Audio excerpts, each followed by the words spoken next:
Alors, on retrouve Harry Potter qui semble bien se faire chier chez lui pendant ses vacances, mais un soir, un elfe débarque dans sa chambre. Non, pas ce genre d'elfe là. Là, c'est la version elfe enfant du tiers-monde de la colonne droit. Pour lui dire: Hey mec, retourne pas à Poudlard cette année parce que tu seras en danger et tu risqueras de mourir. Ouais, tu veux dire comme l'année précédente en fait. T'étais où à ce moment-là? Enfin, du coup, il va empêcher Harry d'aller à l'école et le fait enfermer chez lui. Mais fort heureusement, Ron vient à sa rescousse. On peut dire d'ailleurs à ce moment-là qu'il s'agit d'un véritable roue de secours. Ensuite, ils vont pouvoir partir ensemble pour Poudlard, sauf que quand ils veulent traverser le mur magique pour accéder au train, eh bien ça marche pas. Ils décident alors de se rendre en voiture volante à l'école en suivant le train, sauf que ils manquent de se faire écraser par ce dernier. Ils arrivent tout de même à l'école, sauf que la voiture se met à déconner et ils se crachent sur le seul arbre planté en plein milieu de la cour. D'ailleurs, avant de s'écraser, Ron, ayant toujours probablement rêvé de devenir batteur au sein d'un groupe de musique, décide de sortir sa baguette magique pour faire des percussions sur le volant de sa voiture. Ça aurait été probablement plus judicieux de s'en servir pour essayer de jeter un sort, mais bon, là je chipote.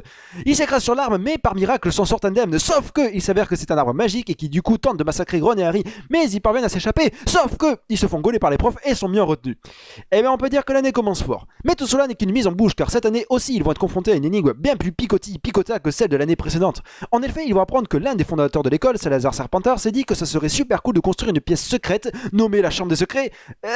C'est le titre du film, qui renfermerait un monstre hyper dangereux qui peut tuer les élèves. Et en plus, cette année-là, justement, la chambre a été réouverte par l'héritier de Salazar Serpentard, dont on ignore l'identité. Et du coup, régulièrement, le monstre sort et à chaque fois, un élève meurt. Ah non, c'est vrai qu'on n'est même pas dans un PG-13. Du coup, à chaque fois, un élève est pétrifié. Mais pétrifié, c'est comme si t'étais mort. Sauf qu'on peut te réanimer. Du coup, ça va, c'est pas si dramatique que ça. Enfin, ceci dit, le monstre a tout de même tué une élève une fois il y a 50 ans dans un lieu assez louche, les toilettes. Ouais, ce qui du coup me fait vachement douter quant à l'identité du monstre. Alors, Harry, accompagné de ses deux amis, va essayer de trouver cette chambre et de découvrir qui se cache derrière ces crimes. Cette fois, leurs investigations vont les mener en premier lieu à soupçonner le petit connard blond, mais ils se rendent rapidement compte que la dernière fois, le fait d'avoir eu des doutes sur la personne la plus évidente ne leur avait pas trop réussi. Et ils décident alors de soupçonner Hagrid. Sérieusement. Non, parce que là, c'est pas crédible une seule seconde. Non, mais c'est vrai, quoi. C'est Hagrid. Hagrid. On dirait le joueur du grenier en plus barbu. On avait envie de lui faire un gros câlin tel un beau nounours.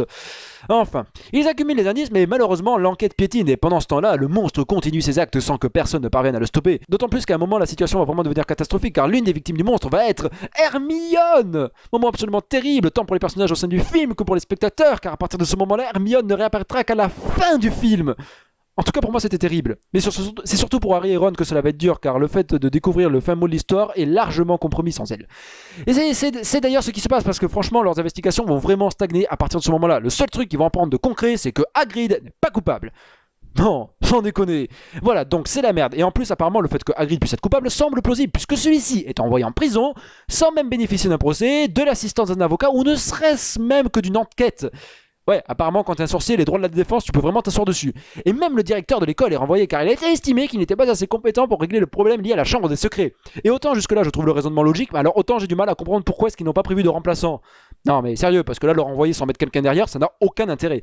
Donc, en gros, ça craint. Mais fort heureusement, un jour où Harry et Ron sont en train de contempler le corps inanimé d'Hermione tout en le caressant, ouais, dit comme ça fait bizarre, ils se rendent rapidement compte que celle-ci avait un papier caché dans le creux de sa main, dans lequel était inscrit le nom de la créature monstrueuse enfermée dans la chambre des secrets. Il s'agit d'un basilic, une sorte de gros serpent géant qui peut tuer quiconque le regarde directement dans les yeux. D'où le fait que personne ne soit mort, car toutes les personnes pétrifiées ont subi le regard du basilic, mais jamais directement. Genre au travers d'un miroir, d'un appareil photo, d'une flaque d'eau, ou même d'un fantôme.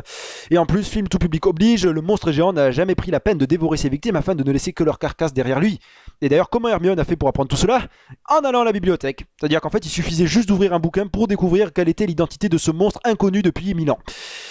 Mais il reste encore une question. Où se trouve la chambre de secret? Question primordiale, d'autant plus importante qu'une élève a été enlevée par la créature, et en plus il s'agit de la sœur de Rookmoot. Mais pour une fois, Harry et Ron vont trouver la réponse par eux-mêmes, comme des grands. Enfin, pas exactement. En réalité, il existe un fantôme qui se situe dans les toilettes des filles, et alors ils en déduisent qu'il s'agit de la victime du monstre d'il y a 50 ans. Ils décident alors de l'interroger afin de savoir comment celle-ci est morte, et par la même occasion de découvrir où est la chambre des secrets. Ce qui veut dire que du coup, à l'époque, aucun professeur, aucune personne chargée de l'enquête n'a eu cette idée. Ça leur a pas traversé l'esprit une seconde que ce serait un super avantage de pouvoir interroger le fantôme d'une personne qui avait été assassinée. Ok. Il s'avère donc que la chambre des secrets se trouve derrière un grand lavabo, derrière le seul robinet qui ne marche pas. Non mais pareil, là aussi, en 1000 ans, il n'y a pas une personne qui a essayé de déboucher cette putain de tuyauterie, parce que pour le coup, ça aurait été super pratique pour trouver la chambre. Harry et Ron décident alors de s'y rendre, mais cette fois, ils décident d'agir consciemment. Ils vont alors solliciter l'aide de l'un de leurs professeurs. Et qui est-ce qu'ils décident de choisir? le nouveau professeur de défense contre les forces du mal, qui est un putain de gros nul, mais de manière manifeste. C'est-à-dire que Harry et Ron savent que c'est un naze. Alors pourquoi sont-ils allés chercher lui et pas un professeur compétent? Et là j'ai abandonné l'idée de trouver une quelconque trace de logique. Ils débarquent alors tous les trois dans la chambre des secrets, enfin pas directement, ils arrivent dans une pièce avec plein de squelettes et par un hasard totalement malencontreux, Harry va se retrouver tout seul à devoir pénétrer dans la chambre. Une fois à l'intérieur, Harry va tomber sur la sœur de son pote. Il se précipite vers elle en laissant tomber sa baguette. Pourquoi? Elle était trop lourde à porter, elle t'empêchait de courir vite. Non mais sérieux mec, t'es dans une pièce avec une créature super dangereuse qui peut débarquer à tout instant. Tu penses pas qu'il serait plus prudent d'être armé? Non. Oh et puis va te faire foutre. Se trouve aussi dans cette pièce un étrange jeune homme du nom de Tom Jedusor. Il s'avère que ce jeune homme est l'esprit d'un journal intime qui a manipulé la sœur de Ron afin de lui faire ouvrir la chambre des secrets et ainsi libérer la bête. Et il s'avère que cet esprit est Voldemort. Et donc on apprend que c'est Voldemort l'héritier de Salazar Serpentard. Et on apprend accessoirement aussi qu'il était gay parce que l'esprit d'un journal intime. Enfin voilà, à partir de là, Harry va l'affronter, enfin surtout son basilic, tout en précisant bien que Harry n'a plus de baguette. Mais fort heureusement pour lui, un Deus Ex Machina se produit et paf, voilà que surgit de nulle part pour venir en aide à Harry le Phénix de Dumbledore. Il crève les yeux du basilic et se casse en laissant Harry tout seul, tout en sachant que le basilic est toujours vivant. Mais fort heureusement, il a laissé à Harry l'arme la plus redoutable du monde, un chapeau. Mais pas n'importe quel chapeau, le chapeau magique, celui qui sert à indiquer aux élèves de premières années dans quelle maison ils iront. Je vois pas non plus quel putain d'intérêt ça pourrait avoir en l'occurrence, mais en réalité on va rapidement se rendre compte que, avant d'être conseiller d'orientation, le chapeau magique était probablement armurier, car Harry trouve dans ce chapeau une épée avec laquelle il terrasse le basilic.